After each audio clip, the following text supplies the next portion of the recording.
दीन दुखी निबलो विकलो के सेवक बन संताप हरे। जो है बिछड़े भूले भटके उनको तारे खुद तर जाए। वह शक्ति हमें दो दयानिधे कर्तव्य मार्ग पर डट जाए। चल देश दंभ पाखंड झूठ अन्याय से निश दिन दूर रहे। जीवन हो शुद्ध सरल अपना शुच प्रेम सुधारस बरसाए। वह शक्ति हमें दो दयानिधे कर्तव्य मार्ग पर डट जाए। ज्ञान मान मर्यादा का प्रभु ध्यान रहे अभिमान रहे। इस देव भूमि में जन्म लिया बलिदान उसी पर हो जाए। वह शक्ति हमें दो दयानिधे कर्तव्य मार्ग पर डट जाए। पर सेवा पर उपकार में हम निज जीवन सफल बना जाए।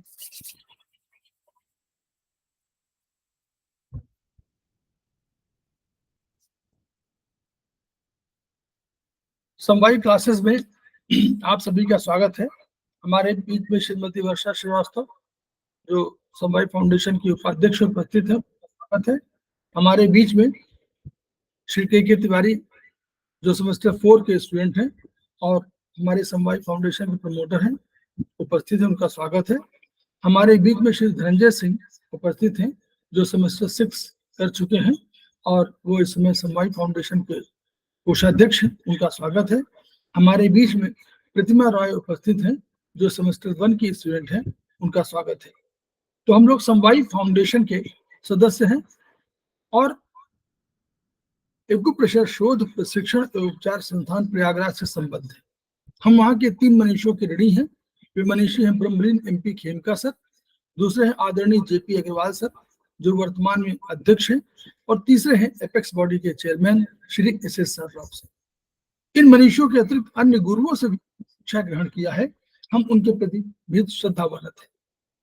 संस्थान का जो उद्देश्य है, उनका मोटो है each one reach one, each one teach one, each one treat one. उसको आपके माध्यम से पूरे विश्व में फैलाने का हम लोग संकल्प ले चुके हैं और हम चाहते हैं कि आपके माध्यम से विविधा जो कम खर्चीली है वो जन जन जागरण अभियान के तहत पूरे विश्व में फैले और पीड़ित मानवता को उसका लाभ मिल सके। तो हम लोग इन्हीं सब में चर्चा करते हैं, आपस में वार्ता करते हैं और अपने ज्ञान का विनिमय करते हैं, ज्ञान को एक दूसरे के बीच बांटते हैं ताकि ज्ञान बढ़े।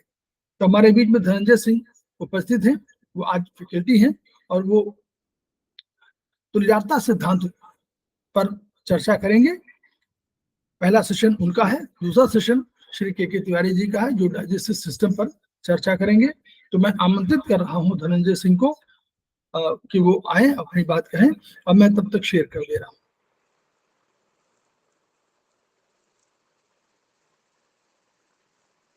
ठीक है सर।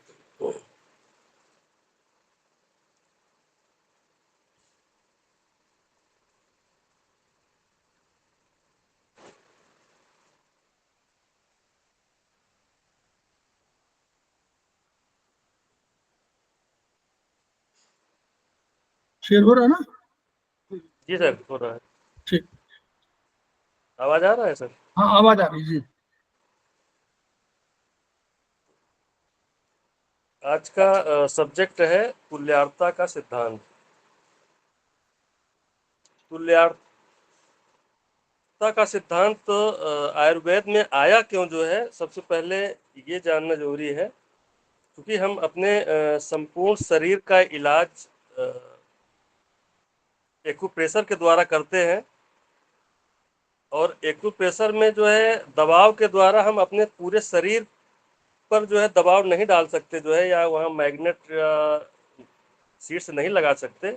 इसलिए ये सिद्धांत आया जो है कि शरीर का कौन सा ऐसा अंग है जो है जो हमारे शरीर से पूरी तरह से मिलता हुआ, और वो एक हथेली ऐसा अंग है जो है शरीर का कि जो हमारे सारे शरीर से जो है मैच करता है, जिसके कई उसके रूप में दिखाया गया है उसको जो है कई इकाई के रूप में जो है।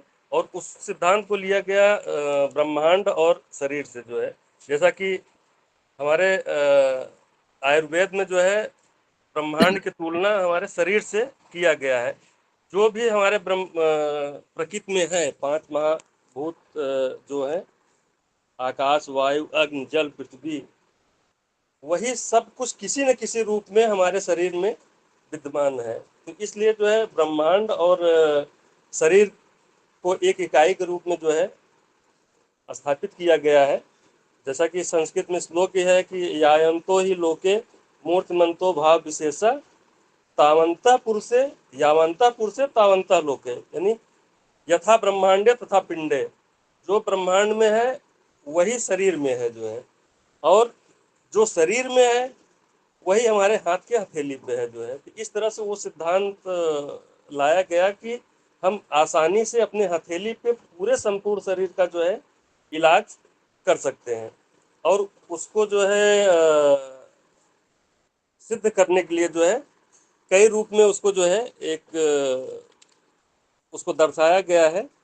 जैसे कि अगर शरीर और हथेली एक इकाई के रूप में जो है अगर उसका उस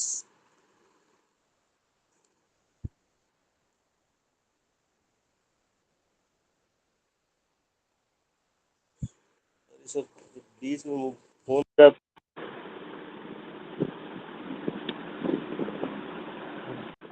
शरीर और हथेली एक इकाई के रूप में अगर हम सबसे पहला वो है, तो जिस प्रकार ब्रह्मांड एक संपूर्ण इकाई है, उसी प्रकार शरीर भी एक संपूर्ण इकाई है। और इसी आधार पर अगर हम प्रथम दृष्टया देखते हैं तो हमारी हाथ की हथेली और शरीर और ब्रह्मांड तीनों जो है एक दूसरे से मिल रहा है। तो उसी प्रकार जो है शरीर एक हाथ की हथेली और शरीर संपूर्ण शरीर जो है तुल्यता स्थापित जो है उसकी हो रही है। जैसे हमारे शरीर में जो है 2 हाथ, 2 पैर और एक धड़, गर्दन, सर जो है वो सारा जो है वो धीरे धीरे आपको जो है आगे इसमें बताया जाएगा जो है कि पूरा हथेली उससे एकदम मिल रहा है। एक ऐसा हाथ, पैर, हथेली है जो है जो पूरे शरीर को जो है वो स्थापित कर रही है जो है। तो एक इकाई के रूप में जो है जैसे ब्रह्मांड है, पुरुष है शरीर, और उसी तरह से हथेली, वो तीनों स्थापित हो रहे हैं। अगर हम 2 के दृष्टि से अगर तुलना करें जो है शरीर के अगर 2 भाग में और हथेली को जो है तब भी जो है वो स्थापित हो रहा है। उसकी तुलनात्मक व्याख्या करें तो जैसे शरीर का 2 भाग, एक आगे का भाग और एक पीछे का भाग, जैसे शरीर में 2 भाग हैं, एक आगे का भाग और एक पीछे का भाग। उसी तरह से हमारे हथेली भी एक आगे का भाग है और एक पीछे का भाग। जैसे आगे का भाग हमारा जो है थोड़ा सा उजला है और पीछे का भाग थोड़ा सा गहरा रंग का है, उसी तरह से हथेली भी हमारी जो है आगे का भाग उजला है और पीछे का भाग वो है। तो इस आधार पर भी हमारी जो है तुलना हो उसका तुल्यता स्थापित हो रही है। हम शरीर को आगे अपने जैसे मोड़ सकते हैं जो है, झुका सकते हैं, और पीछे नहीं झुका सकते। उसी तरह से हथेली को भी हम आगे उस तरह से तो मोड़ सकते हैं लेकिन पीछे नहीं मोड़ सकते। तो इस दृष्टिकोण से भी जो है दोनों में संबंध स्थापित हो रहा है जो है हथेली और शरीर को जो है। तो आप अगर आगे का भाग का हमारा जो है किसी उस पे जो है इलाज करना है तो आप आगे के भाग पे जो है इलाज कर सकते हैं, हथेली पर जो है पूरे शरीर के। और पीछे के भाग का इलाज कर रहे हैं तो हथेली के पीछे के भाग पे भी हम इलाज आसानी से कर सकते हैं। तो इस तरह से जो है 2 इकाई के रूप में भी हमारा शरीर और हथेली में जो है संबंध स्थापित हो रहा है। अब अगर जो है जोड़ों के आधार पर हम देखें तो तभी भी जो है स्थापित हो रहा है, जो है उसका संबंध जो है हथेली और शरीर का जो है।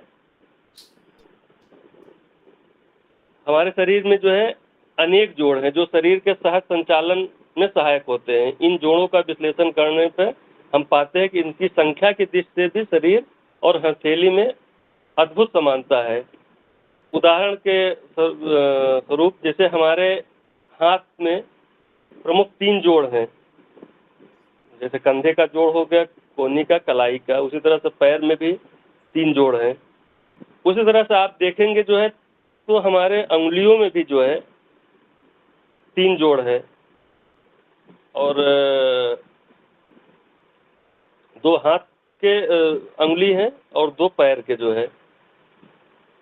तो उस दृष्टि से भी जो है अगर जोड़ों के आधार पर भी अगर हम तुलना करें तो भी हथेली और पैर का संबंध, शरीर का संबंध जो है हमारे तुल्यता स्थापित हो रही है। तो जोड़ों का अगर इलाज करना है, आपके हाथ पैर के जोड़ के इलाज करना है, तो आप उन उंगलियों पर जो है उन जोड़ों पे मेथी पट्टी या कलर से या मैग्नेट से जो भी जो है आप उसका इलाज कर सकते हैं।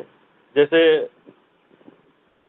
हाथ जो है हमारा स्मॉल फिंगर और रिंग फिंगर, ये दोनों हाथ हैं, और नहीं, इंडेक्स फिंगर और स्मॉल फिंगर, और रिंग फिंगर, मिडिल फिंगर आपका जो है पैर का जो है वो पैर को जो है वो कर रहे हैं, जो है स्थापित कर रहे हैं। तो उन जोड़ों पर जो है अगर पैर हाथ के जोड़ों पर आपको इलाज करना है तो आप जो है उन जोड़ों पर जाकर जो है आसानी से इलाज कर सकते हैं जो है। अब अगर और विस्तार से अगर 4 के रूप में हम देखें जो है संबंध स्थापित करें तुल्यता का जो है अपने शरीर और हथेली का, तो उसमें जो है 2 हाथ और 2 पैर। अभी देख तो जोड़ों से हो गया जो है 3 जोड़ हाथ पैर के जो है। अब अगर उसके जो है एक्सटेंशन के परिप्रेक्ष्य में अगर हम देखें कि शरीर को जैसे संचालित करने के लिए जो है 2 हाथ और 2 पैर की ज़रूरत होती है, उसी तरह से हथेली में भी जो है 2 हाथ और 2 पैर की जो है 4 उंगलियां हैं जो है। चारों विस्तार शरीर के संचालन और शरीर के निर्धारण विभिन्न क्रियाकलापों के सुचारू रूप से संपादन के लिए आवश्यक है। यदि हम हाथ की हथेली का अध्ययन करें तो हम पाते हैं कि इसमें भी 4 उंगलियों के रूप में हथेली के 4 विस्तार एक्सटेंशन दिखाई देते हैं। तो शरीर में जैसे 4 विस्तार हैं, 2 हाथ 2 पैर, उसी तरह से हमारे हथेली पे भी जो है 2 हाथ और 2 पैर हैं जो है। जैसा कि हमने बताया जो है कि इंडेक्स फिंगर और स्मॉल फिंगर आपकी हाथ का वो कर रहे हैं और रिंग और मिडिल। तो हाथ और पैर का अगर इलाज करना है तो आप उन उंगलियों पे जो है इलाज कर सकते हैं जो है। इस आधार पर भी जो है शरीर की तुल्यता स्थापित हो रही है। अब अगर और विस्तार में जाए तो 5 संरचना के आधार पर जो तुलना की गई है कि अगर शरीर को 5 भाग में हम विस्तार करते हैं तो क्या वो हथेली पर भी 5 हो रहा है। तो उस आधार पर जो है 5 संरचनाएं मिलकर तो 4 तो पहले हो गई है। 5वां आपका अंगूठा जो है, जो धड़ से निकली हुई है गर्दन और सर, तो वो अंगूठे का प्रतिनिधित्व करती है। तो 5 के रूप में भी अगर हम देखें तो 4 हाथ पैर हो गया और 1 अंगूठा, 4 हाथ पैर और 1 सर, गर्दन और सर। तो अंगूठा भी जो है उसको अगर हम सर और गर्दन के रूप में ले लेते हैं तो 5 के आधार पर भी जो है हथेली और शरीर का तुल्यता स्थापित हो रही है 5 के संरचना में जो है। अंगूठा हमारा जो है मस्तिष्क और गर्दन का वो हो रहा है। आगे चल के 6 के उसमें जो है जब हम वो करेंगे जो है हथेली, अगर 6 संरचनाओं के उसमें जो है तो 5 तो हो गया। छठा संरचना है हमारा जो है धड़ को, जैसे 4 हाथ पैर और सर, गर्दन और धड़, ये मिलकर 6 संरचनाएं हमारे जो है शरीर में है। उसी तरह से 6 संरचना जो है हमारी हथेली का जो पाम एरिया जो है वो धड़ के रूप में भी स्थापित हो रहा है। शरीर में 6 संरचनाएं, हाथ, पैर और धड़, गर्दन, सर। उसी तरह से जो है हथेली पर भी जो है 5 उंगलियां, 5 हो गया और छठवा आपका जो है हथेली का भाग जो है धड़ के रूप में स्थापित किया गया है। तो धड़ के अंदर कोई भी जो है इलाज करना है तो आप हथेली पर जो है आप कर सकते हैं। करस्पॉन्डेंस में उसका अलग अलग जितने भी आर्गन धड़ के अंदर हैं उसका जो है स्थान दिया गया है, उस पर आप आसानी से जो है इलाज कर सकते हैं।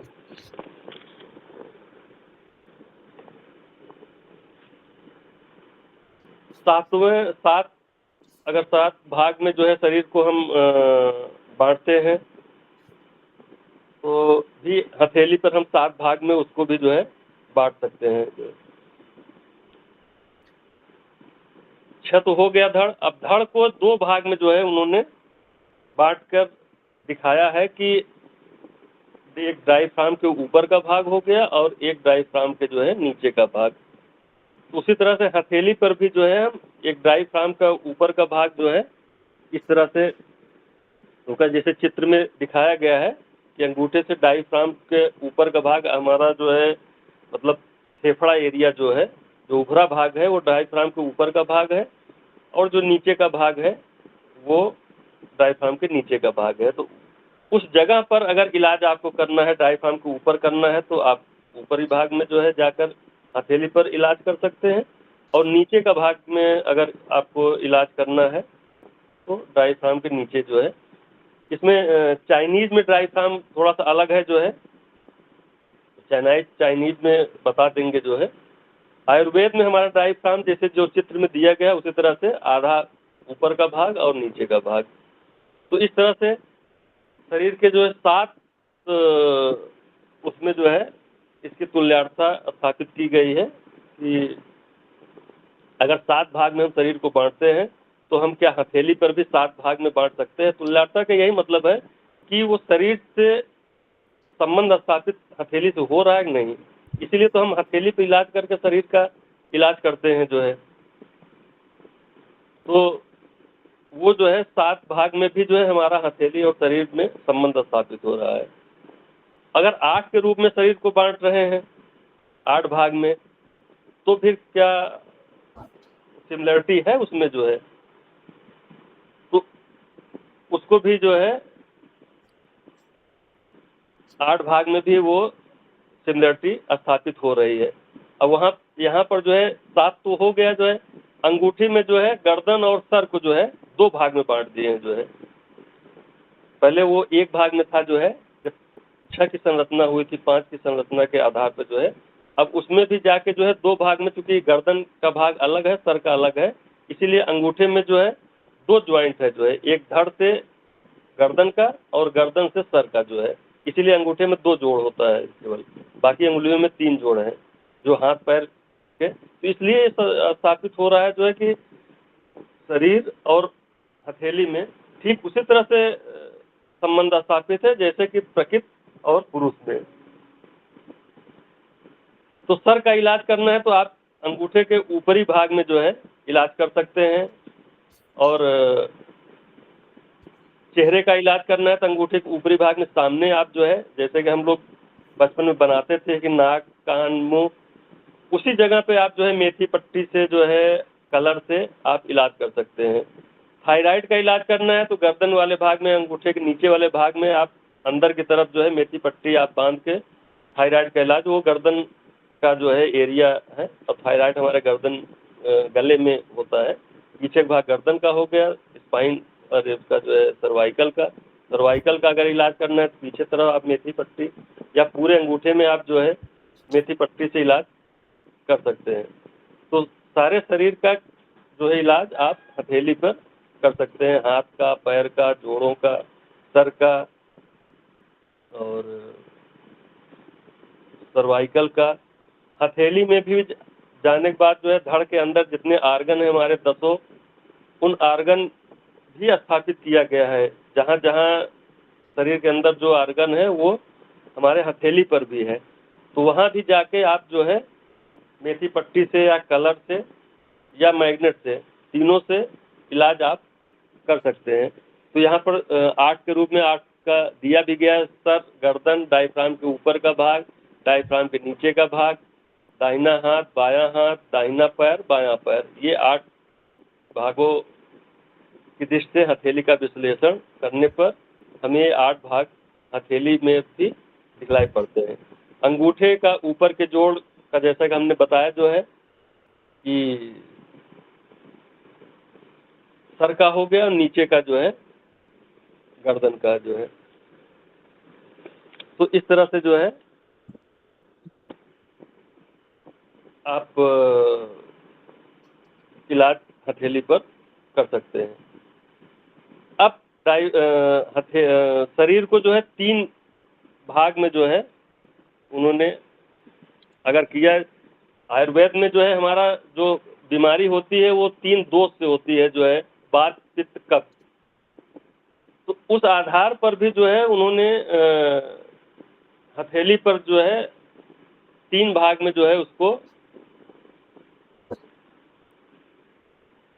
बांटा है कि वात, पित्त, कफ के क्षेत्र में जो है अगर हम उसको अलग करते हैं शरीर को, तो हथेली पर भी जो है हम नीचे का जो है वात हो गया, बीच का पित्त और ऊपर का कफ एरिया जो है हमारा जो आयुर्वेद में जो बीमारी होती है जनरली इन्हीं 3 दोषों से होती है जो है।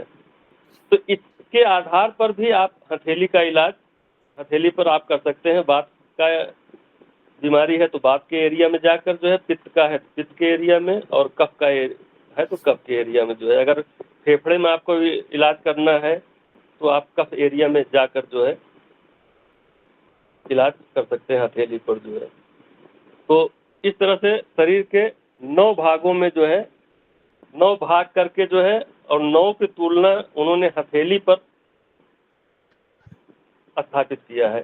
तो वो आपके शरीर का संपूर्ण वो जो है इलाज आप हथेली पे इस आधार पर कर सकते हैं। अब इस इलाज के साथ जो है हमारा जो है 5 जैसे भौतिक तत्व हैं और 5 जो है पराभौतिक तत्व हैं जो है। इन्हीं 10 तत्वों से ही हम अपना जो है आयुर्वेद में इलाज होता है। तो 5 भौतिक हमारे हो गए आपके आकाश, वायु, अग्नि, जल, पृथ्वी, और 5 पराभौतिक जो है काल, दिशा, मन, आत्मा, तम। यहाँ 9 का दिया गया है क्योंकि 9 ग्रह से जो है तम का वो नहीं किया गया है, केवल आत्मा का जो है काल, दिशा, मन और आत्मा। तो ये जो पराभौतिक है वो हमारे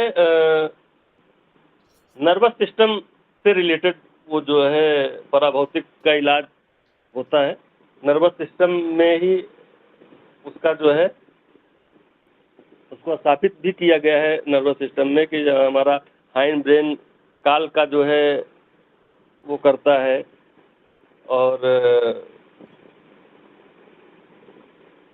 दिशा का जो है हाइंड ब्रेन करता है, और न्यूक्लियस आपका आत्मा का वो करता है। क्योंकि काल का जो है नर्वस सिस्टम काल का जो है प्रतिनिधित्व करता है जो है, क्योंकि नर्वस सिस्टम से ही पूरा शरीर का संचालन होता है जो है।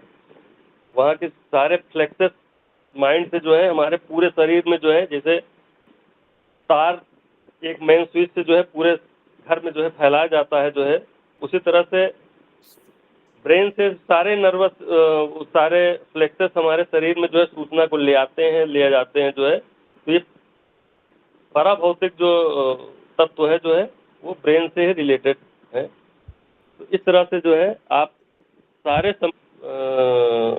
शरीर का इलाज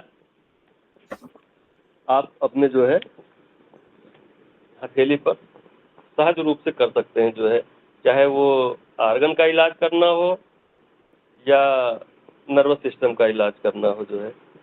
तो इस तरह से कुल्लारसा का सिद्धांत आपके जो है शरीर और हथेली से किया गया है कि आप शरीर पर सारे इलाज नहीं कर सकते तो उसके जगह पे आप हथेली पर आराम से आगे का इलाज, पीछे का इलाज, स्पाइन का इलाज करना है तो आप हथेली के पीछे जाकर जो है स्पाइन का कर सकते हैं।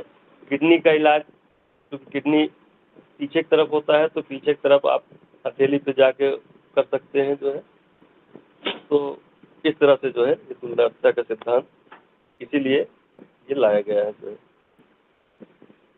सर हो गया है कुल्लारसा का। ठीक, बढ़िया। तो आप लोगों ने देखा, एक जो प्रोफेसर पारक जी जब आए तो उन्होंने जो कंसेप्ट, पहला कंसेप्ट दिया, उन्होंने कहा सादृश्यता का सिद्धांत।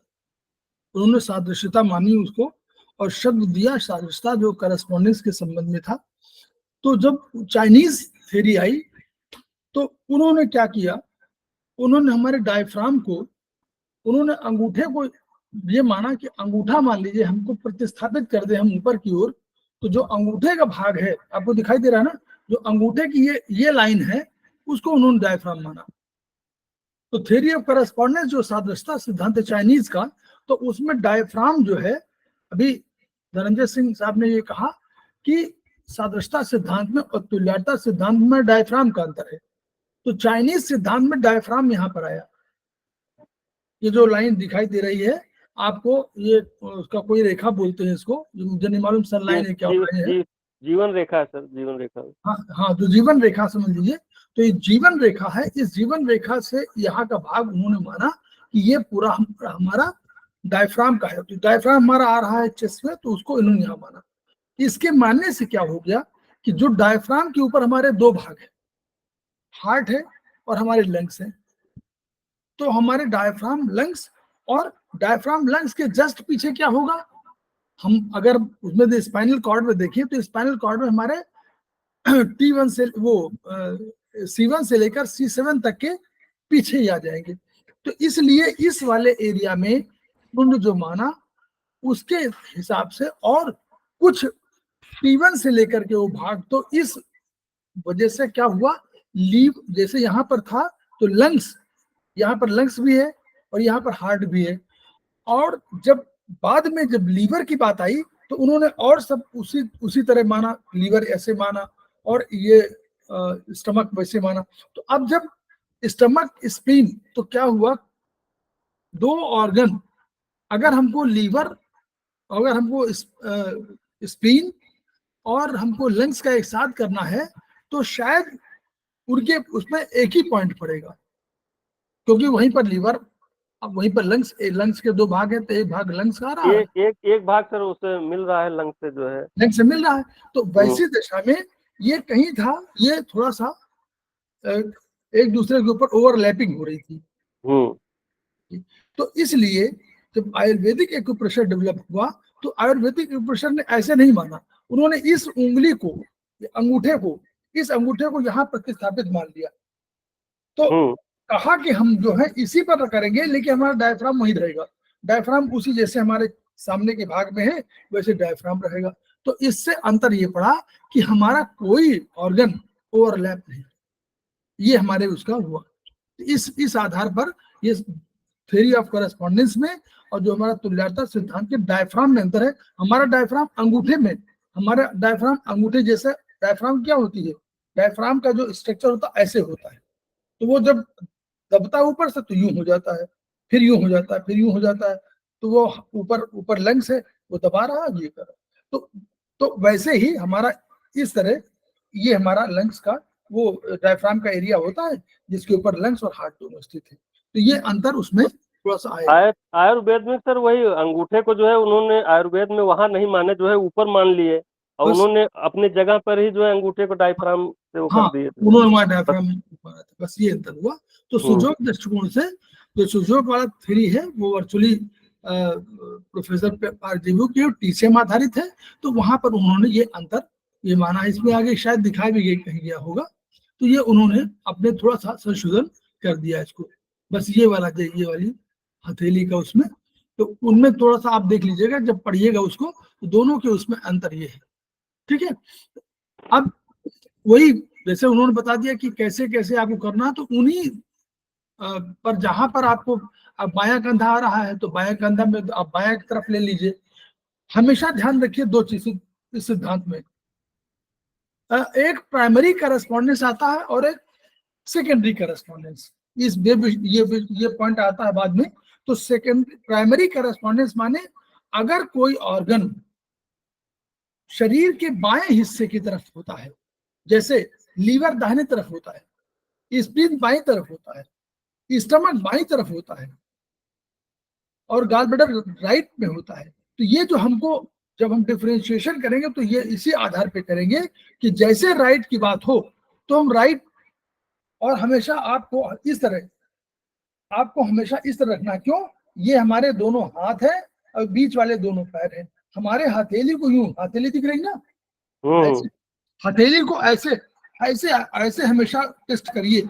जब भी कभी आपको कंफ्यूजन हो तो ऐसे रख लीजिए, तो दो ये हाथ हो जाएंगे, तो ये बायां हाथ, ये दाहिना हाथ, ये बायां पैर, ये दाहिना पैर, ऐसे हो जाएगा। तो ये जो अगर कोई ऑर्गन राइट में स्थित है तो ये मान के चलिए कि आपको राइट हथेली की तरफ पहले आपको प्राइमरी माने राइट की बात कर रहा है तो राइट माने प्राइमरी। अगर मान लीजिए चूंकि एक प्रेशर है, हमको प्रेशर देना है राइट, मान लीजिए किसी कारणों से उसको कोई बीमारी है, कोई फोड़ा है, कोई फुंसी है, तो वहां इलाज हम नहीं कर सकते हैं, तो हमारे लिए एक सेकेंडरी करस्पॉन्डेंट कंसेप्ट है कि हम राइट में जो स्थित है उसको भी हम लेफ्ट में दिखा सकते हैं। तो हम लेफ्ट से वही काम कर लेंगे, ये बायां हाथ, ये दाहिना हाथ, ये बायां पैर, ये दाहिना पैर, और इस और जहां पर जो ऑर्गन जहां होंगे वो राइट में ही होंगे। जैसे लीवर यहाँ दिखाना होगा तो लीवर राइट में दिखाना होगा, लेकिन सेकेंडरी करस्पॉन्डेंस हो जाएगा तो लेफ्ट हैंड में वो सेकेंडरी करस्पॉन्डेंस राइट में रहेगा।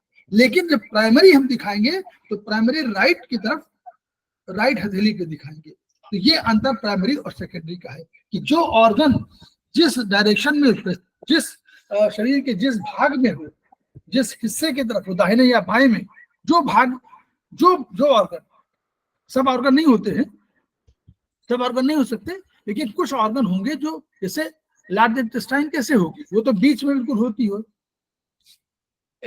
स्मॉल इंटेस्टाइन में बीचों बीच होती है, तो उसमें नहीं कह सकते। लेकिन हाँ, उसके किसी ऑर्गन के पार्ट को दिखाना हो तो आपको दाहिने या बाएं का, तो प्राइमरी करस्पॉन्डेंस माने कि जो ऑर्गन जिस तरफ है उसी हाथ हथेली की तरफ उसको प्रदर्शित करना, और सेकेंडरी ये है कि उसको उसे दूसरी तरफ प्रदर्शित करना। बस ये अंतर जो है आपको और आ रहा है, और आपको वही रिंग से करिए, पट्टी बांधिए करिए, ये वाला वो है। तो इस आधार पर हम लोग ये मान सकते हैं कि अपने हम लोगों का जो तुल्यता का सिद्धांत है वो आप उसको लागू कर सकते हैं। किडनी में भी थोड़ा सा सर अंतर होता है, क्योंकि हाथ हम पलट देते हैं जो है, तो वो राइट लेफ्ट जो है वो जो है कंफ्यूज हो जाते हैं। तो सामने की तरफ जो राइट भाग है वही भाग पलटने के बाद भी उसी तरफ रहेगा जो है, वो उसको पकड़ लीजिए बस। हाँ, बस उसको पकड़ लीजिए जो है। ये राइट किडनी है तो आप उसको राइट किडनी यहाँ पर होगी तो इसको पकड़ लीजिए, बस ये आपके राइट किडनी है, बस ऐसे कर लीजिए, उसी किडनी को पकड़ लीजिए। हाथ पलटने में तो लेफ्ट में चला जाएगा, लेकिन रहेगा वो राइट का ही। बस जहां पर आपको दिखाना हो उसको उस तरफ पकड़ लीजिए, तो आपको एक बार शुरू में, बाद में तो आपको कंफ्यूजन नहीं रहेगा, लेकिन शुरू में आपको कंफ्यूजन हो सकता है। तो ये वाला वो जो है तुल्यता का ये सिद्धांत है जो इसलिए बताना आवश्यक था कि थोड़ा सा सबको समझ में आ जाए। सेमेस्टर 1 के जो स्टूडेंट हैं, स्पेशली मैडम शायद मनोज जी सेकंड में है, मनोज गोयल जी सेकंड थर्ड में किसी में है?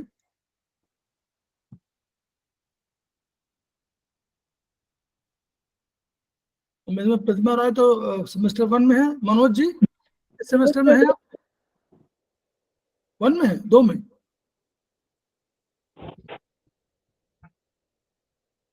अच्छा चलिए, तो प्रतिमा राय जी देखिए ये आपके समझाने के लिए है, आपने पढ़ा भी होगा, तो आप उसको समझ लीजिए कि ये कंसेप्ट जो है बस थोड़ा सा ये है, प्राइमरी और करस्पॉन्डेंस माने हमेशा अगर लीवर की कहें कि लीवर का प्राइमरी करस्पॉन्डेंस कितना है तो आपको दाहिने हाथ दिखा देना, और लीवर का सेकेंडरी करस्पॉन्डेंस तो आपको बाएं हाथ दिखा देना, बस ये अंतर है। तो वो धीरे धीरे शुरू में होता है ना, पहले शब्द आते हैं कि भाई प्राइमरी, तो तुरंत जहाँ प्राइमरी में जहां पहले ऑर्गन हो वो दिखा दीजिए, क्योंकि ये हमारे सुविधा की दृष्टि से कहा गया है कि मान लीजिए दाहिने हाथ में आपको दिखाना है लीवर का और उसी जगह फोड़ा हुआ है, तो आप न तो कुछ मसाजर कर सकते हैं, ना आप उसमें रिंग चला सकते हैं, ना कुछ कर सकते हैं, ना आप रोलर चला सकते हैं, तो आप लिफ्ट में वही ट्रीटमेंट कर दीजिए। ये इसलिए ये इसको सुविधा की दृष्टि से किया गया है। तो वो कोरेस्पॉन्डेंस का एक प्राइमरी और सेकेंडरी हमारे पास ईश्वर ने दो दिए हैं, दो कोरेस्पॉन्डेंस के सिस्टम, तो उनको हम लोग यूज करते हैं। तो हम लोग अभी इसी पर रुक जाते हैं। सर एक चीज मैं ऐड करना चाहता हूँ थोड़ा फर्स्ट सेमेस्टर के लिए जी। फर्स्ट सेमेस्टर में बीच में अमित केसरवानी जी एक दिन पढ़ा रहे थे, तो चूंकि मैं गलत कर रहा था तो मैं अपनी सुधारने के लिए शेयर कर रहा हूँ कि जैसे उन्होंने पूछा कि दिस इज फर्स्ट करस्पॉन्डेंस या सेकंड करस्पॉन्डेंस, जैसे राइट हैंड में ये राइट लेग होगा, राइट हैंड होगा और ये लेफ्ट हैंड होगा, ये राइट लेग होगी और ये लेफ्ट। अब इस बात को अगर हम ऐसे बताते हैं या ऐसे बताते हैं, क्लियर हो रहा, या तो ऐसे बताते हैं या ऐसे बताते हैं, तो तो हमने हम ऐसे ऐसे बताएंगे तो वो नाराज हो जाएंगे, आपको ऐसे बताना है, आपके नंबर काट लिए जाएंगे। उन्होंने ये बोला क्योंकि अब हम लोग तो कट चुके हैं, तो अगर आप ये बोलते हैं ऐसे करके बोलते हैं कि ये जैसे आप समझिए ये राइट हैंड है और मान लीजिए राइट हैंड ये है, शरीर और के आप इसको अनुसार ऐसे आपको बोलते हैं हथेली तो आपके वो दिखाना है नंबर ना। काट लेंगे, आपके नंबर वो काट लेंगे, ये उन्होंने बोला। तो हमने इसीलिए खड़े होकर बताया कि भाई ऐसे ऐसे हमको जब भी बोलना है ये जो दो लेग हैं वो नीचे रहने हैं, और this is the right hand, this is the left hand, और यहाँ पे ये सेकेंडरी में ये राइट है, तो हाथ को नीचे रखना है ड्यूरिंग इंटरव्यू, मैंने जब हम वाइवा दे रहे होते कि ऐसे करिए, हमने इसीलिए दिखाया क्योंकि हमने तो ऐसे करके बता दिया और वो बोले आपके नंबर काट लिए। तुल्यता हाई है, ऐसे जो है शरीर का जैसे जैसे शरीर है उसी तरह से आपका हथेली भी उचित सेमेस्टर में तो उतना नहीं रहता है, तो हम लोग बोल देते हैं ना ड्यूरिंग इंटरव्यू, तो मैं इसलिए बोला कि जब वाइवा दे हैं तो ये उन्होंने खुद बोला कि 90% लोग हाथ ऊपर कर देते हैं तो हम नंबर काट लेते हैं। हाँ वो चलिए, हम लोग प्रभात वर्मा सर पढ़ाए थे तो हमेशा कहते थे कि आप हाथ वो ऐसे ऐसे बताते थे कि आप ऐसे करिए, तो मैंने ये गलती की होगी तो इसलिए मैंने फर्स्ट सेमेस्टर के लिए शेयर कर दिया कि ये ध्यान रखना ड्यूरिंग वाइवा। अंगूठे को भी थोड़ा खड़ा करेंगे ऊपर करके, अपने थंब को भी हम वो थोड़ा तो ऊपर ठीक है, करेंगे। वो नहीं, वो तो समझ रहे हैं, वो आप वो स्पेशली वो अंगूठा तो आपको हाथ से ये तो अपने आप होता है, तो अपने आप हो जाएगा, लेकिन आपको हथेली कैसे दिखाना है वो अपने आप हो जाएगा भाई। वर्चुअली तो हाथ अंगूठा जब दिखावे तो अंगूठा यूं दिखाना चाहिए, अगर अंगूठा कोई दिखाए तो यूं दिखाना चाहिए, तभी तो हो पाएगा। ऊपर आकाश की ओर है सर, तो आकाश की ओर है, लेकिन जब आपको नॉर्मली अपने अंग दिखाने हो तो ऐसे ही आप दिखाएंगे, बिना पकड़े हुए तो आप ऐसे दिखा सकते हैं, इसको तो आपको पकड़ के सीधा पकड़ना पड़ेगा तभी आप आ पाएंगे। तो ये है, तो ये कंसेप्ट आता है कि उससे समझ जाते हैं कि अल्टीमेटली फिर आपको कभी लेफ्ट राइट का कंफ्यूजन नहीं रहता है, इसको करने पर कंफ्यूजन नहीं रहेगा और प्राइमरी सेकेंडरी कंफ्यूजन नहीं रहेगा। जैसे होगा राइट कर देंगे तो उसमें राइट वाला कौन है, तो राइट वाला ये है, लेफ्ट वाला ये है, लेफ्ट हाथ ये है, राइट ये है, और अगर यहाँ हो जाएगा तो यहाँ ये वाला हो जाएगा। तो फिंगर में जब कभी होगा तो ये देखिए, ये लेफ्ट में जब अगर लेफ्ट में दिखाएंगे तो लेफ्ट, ये लेफ्ट हैंड है, इंडेक्स फिंगर हो जाएगा, और राइट हो जाएगा वो राइट स्मॉल वो लेफ्ट स्मॉल फिंगर हो जाएगी राइट हैंड, जबकि यहाँ पर अलग है, यहाँ पर जो है ये index finger, right index finger जो है आपका राइट हैंड है। तो ये अंतर पड़ जाएगा ये करने पर। तो हम लोग इसको अभी यहीं पे छोड़ते हैं और 5 मिनट का ब्रेक लेते हैं। में और लोग के 5:30 6:30 बजे जुड़ने की उम्मीद है कि हम लोग करेंगे? नहीं, हम लोग तुरंत 5 मिनट बाद कर लेंगे हम लोग। ठीक है सर।